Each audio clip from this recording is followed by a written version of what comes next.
据塔斯社报道，联合国大会将于纽约时间2月22号恢复召开有关乌克兰局势的特别会议，届时拟表决一项反俄决议。此外，联合国安理会决定将于当地时间21号下午就北溪管道被炸事件举行会议。俄罗斯卫星通讯社报道称，鉴于北溪天然气管道被炸事件出现新的细节，俄罗斯此前起草了一份联合国安理会决议草案，呼吁该组织秘书长成立一个独立委员会，调查北溪管道2条管线遭到破坏的情况，并查出事件的执行者、赞助者、组织者和同谋者。中国常驻联合国代表张军此前已表示，中方支持俄方提出的草案。去年9月，俄罗斯向欧洲出口天然气的2条海底管道北溪1和北溪2同时爆炸。德国、丹麦和瑞典的初步调查结论称，不排除这是针对性的破坏活动，但相关调查排除了俄罗斯的参与。我认为呢，北溪管道的这个事件呢，国际社会，特别是联合国呢，应该给予高度重视，因为这个事件呢，不管是谁干的，本身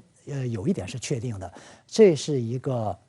国家恐怖主义行为。如果联合国维护和平与安全为宗旨的联合国不管不顾的话，那将给这个国际关系打开了一个非常危险的潘多拉魔盒。就是国际上有那么多涉及到千家万户的国计民生的民用基础设施，实际上都在暴露在所谓国家恐怖主义的这种威胁之下。因此呢，趁着这个一冒头，联合国安理会必须采取公正和果断有力的行动来把它扼杀住。所以说，我认为呢，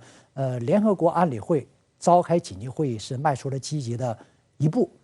本月早些时候，美国资深调查记者、普利策新闻奖获得者西摩·赫什发表了一篇揭露北溪管道爆炸真相的调查报告。文中披露，美国总统拜登与国家安全工作组进行了长达9个月的秘密讨论后，决定对北溪管道进行破坏，并在北约国家的帮助下实施。2022年夏天，美国海军潜水员借北约演习之机，将炸药安装在了北溪管道上。3个月后，由挪威方面引爆。相关行动由美国总统拜登下令执行，但这篇报道被美国主流媒体集体无视。无奈之下，西摩·赫什决定接受网络媒体采访，说明真相。他表示，炸毁北溪管道给欧洲经济带来灾难性后果，这是美国计划的一部分。The Russian natural gas has been supplying Germany and Western Europe with cheap gas for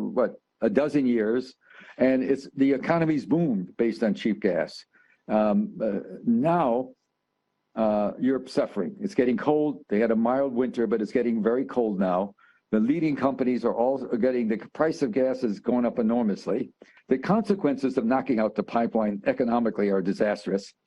赫什表示，美国政府执意在冬天来临之前炸毁北溪管道，是要切断德国乃至欧洲的后路，让这些盟友别无选择，只能选择全力支持乌克兰和美国。The way they put it, that pipeline, the Russian gas, was a weapon for the Russians, a weapon. And once you took away that weapon, West Germany, if West Germany cannot open up the pipeline anymore, and Germany rather, and the European allies of NATO, well, then they'll keep on supporting us. 智库机构德国经济研究所主任弗拉切尔指出，由于德国此前对俄能源依赖度较高，能源密集型产业比重较大，极度依赖出口贸易以及跨国供应链，俄乌冲突以及随之而来的能源价格暴涨，让德国经济去年损失了1000亿欧元，大约为经济总量的2.5%。这位经济学家还警告称，企业界、政界必须通过加强创新、提高生产效率来弥补劣势。否则，德国为这场危机付出的经济代价还会越来越大。另据德国商会预估，到2023年底，俄乌冲突将累计对德经济造成1600亿欧元的损失，相当于每个德国居民损失了2000欧元。相关话题来连线特约评论员吴健。吴先生您好。普京在国情咨文中强调，乌克兰战争是不可避免的，因为西方大国寻求无限的权利。对此您怎么看呢？客观上，乌克兰在去年2月顶住了俄军首轮突击后，美国军政各界基本形成共识，那就是乌克兰值得投资，让他当代理人，不仅让俄罗斯军事流血，也逼欧洲经济出血。去年，美国援乌金额超过530亿，超过了19年美国援外总额。他又以道义之名，拉西方成立了拉姆施泰因援乌俱乐部。目前来看，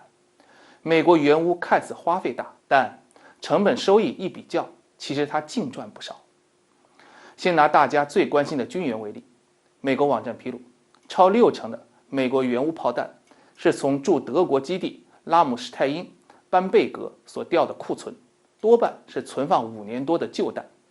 美军顺带用援乌资金向本土厂家买新炮弹，填补空缺。如此一来，自己始终存储的是新炮弹。况且，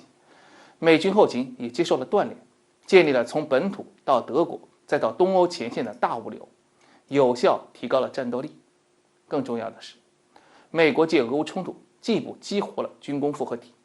也是以弹药为例，从洛马到雷西恩，生产任务趋向饱和，本国提供的援乌军需订单不在话下，还有别国追加的订货。最新消息是，雷西恩的制导弹药生产线持续扩能，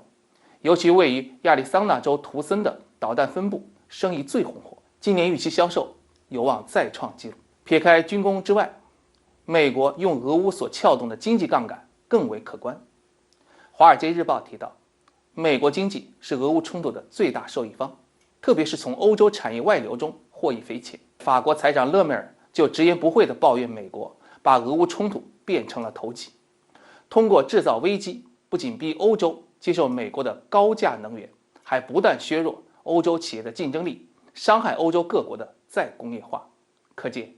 战争长期化在拜登团队眼里是笔相当不错的买卖。好的，谢谢吴先生在线与我们分享您的观点，谢谢。春节后，中国开启一系列高层外访活动。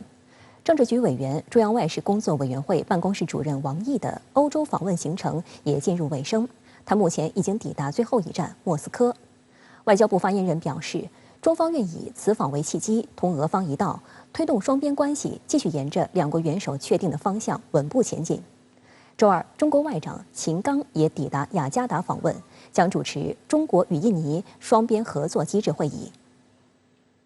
莫斯科是王毅此次出访的最后一站。中国外交部此前介绍，王毅此次访俄有2个重点：一是聚焦下阶段的中俄关系发展；二是就双方共同关心的国际和地区热点问题深入交换意见。俄新社20号援引俄总统新闻秘书佩斯科夫的话表示，普京总统有可能与王毅会面。佩斯科夫说，俄中关系议程很明确，而且非常广泛，因此有很多可谈的事情。中俄是2个大国，我们知道中俄合作、中俄之间搞好关系的话，对全球的这个安全、全球的这个可持续的发展都有非常重要的意义。俄罗斯主流媒体对王毅此访高度关注。俄罗斯报纸报20号称，俄中关系牢固稳定，不受外部压力影响。王毅此次访俄将进一步加强两国关系和合作。莫斯科共青团报称，王毅访俄将推动两国双边关系继续沿着两国元首确定的方向稳步前进。生意人报报道认为，中国有意促进乌克兰冲突尽快和平解决，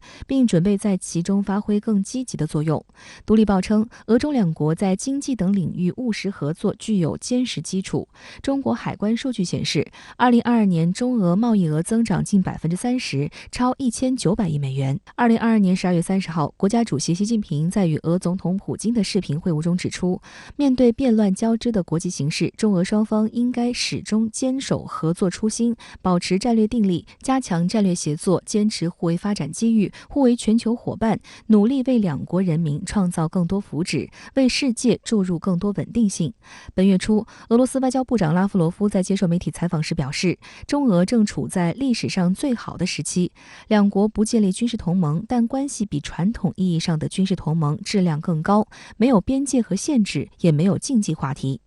国际社会高度关注王毅这次欧洲访问行程中多次对俄乌局势的表态。18号，王毅在慕安会表示，中国不是乌克兰这场危机的当事者，但是我们并没有袖手旁观，我们也不做火上浇油的事情，我们更反对趁火打劫。中国做的就是劝和促谈，我们将坚定站在和平的一边，站在对话的一边。20号，王毅在布达佩斯会见匈牙利外长西亚尔多时再次强调，中国将同包括匈牙利在内的所有爱好和平的国家一道，为早日实现停火止战和持久和平做出努力。俄罗斯舆论欢迎中方的表态。智库机构瓦尔代国际辩论俱乐部专家梅利尼科娃表示，在俄乌冲突以及俄与美西方关系恶化背景下，王毅此次访问欧洲多国，不仅将促进中欧关系和合作，也有助于推动欧洲主要国家参与解决乌克兰问题等国际及双多边合作。塞尔维亚前外长摩尔基奇则表示，中方表态反映了每位真心实意盼望和平的人的心声。然而，中俄之间的正常外交活动遭到了美西方不断抹黑。19号，美国国务卿布林肯在哥伦比亚广播公司的节目采访中信口开河，声称中国公司已经向俄罗斯提供非致命性支持，甚至宣称可能会提供致命性支持。不过，美西方这番说辞很快遭到打脸。乌克兰总统泽连斯基20号接受意大利《晚邮报》采访时表示，基辅没有证据表明北京正在向莫斯科提供军事援助。中国外交部发言人对美西方的无端指责予以严正回应。美方是乌克兰战场的最大武器提供者，美方现在却不断地散布中方提供武器的虚假信息，居心何在？美国的军工企业从乌克兰战场赚得盆满钵满，良心何在？中俄全面战略协作伙伴关系建立在不结盟、不对抗、不针对第三方的基础上，是两个独立国家主权范围之内的事情。我们从不接受美国对中俄关系指手画脚，甚至胁迫施压。我们国家的传统的立场就是劝谈促和，那么实际上也是正是沿着这样的一种方针进行我们的一些外交的活动所以我们看到中国现在在和欧洲国家进行充分的互动，和这个乌克兰危机双方的这个当事双方俄罗斯和乌克兰也进行这个积极的互动，其实就是为了创造这样的一种条件。外界注意到，农历新年之后，中国高层外访活动频密。21号，外交部长秦刚抵达印度尼西亚，展开为期2天的访问。期间，秦刚将拜会印尼总统佐科，会见印尼对华合作牵头人、统筹部长卢胡特，同印尼外长雷特诺共同主持召开中印尼双边合作联委会机制第4次会议，并走访东盟秘书处。外交部发言人汪文斌表示，这次访问印尼是秦刚外长在中国农历新年之后首次出访，也是他就任后对周边国家首访。中方期待通过秦刚外长此访，同印尼落实两国元首重要共识，巩固双多边层面战略合作，推动中印尼命运共同体结出更多硕果。这可能体现出了一个新时期的一个风格吧，就是要广交朋友，更促进